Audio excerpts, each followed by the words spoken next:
Part 3. Part 3. Kainin ito talagang batang to eh. Hindi ako kaintindi nung wag maingay. Nagkukunta niya ako.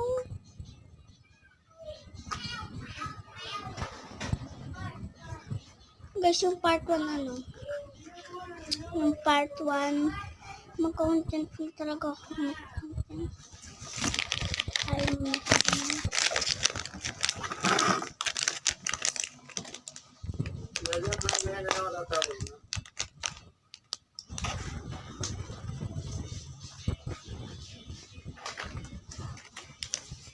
Sabi mo man.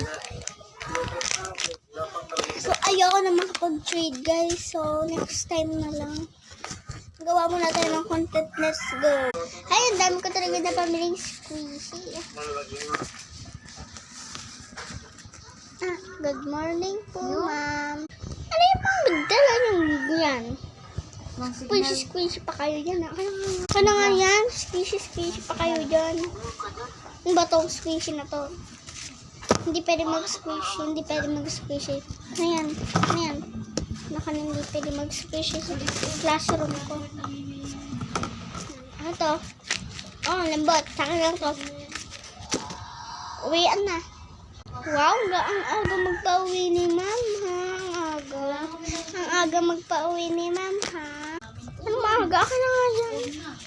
Kuhain mo pa yan eh. Kinuha ko na yan sa inyo. Walang lalabas ngayon. Ikaw, Samantha, ikaw lang yung lalabas. Talaga po ba, ma'am? Thank you. Oo, walang ano man sa iyo.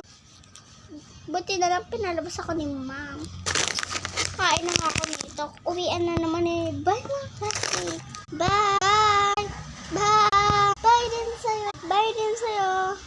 At doon na nagtatapos yung kwento kung parang mga squishy na squishy yung haul namin ngayon. So, may bago kong friends. So, eto siya. 10. Charot, wala pa. So, gusto niyo makita yung friends ko? Sige. 10. Papakita ko na nga. Baka magselos pa kayo.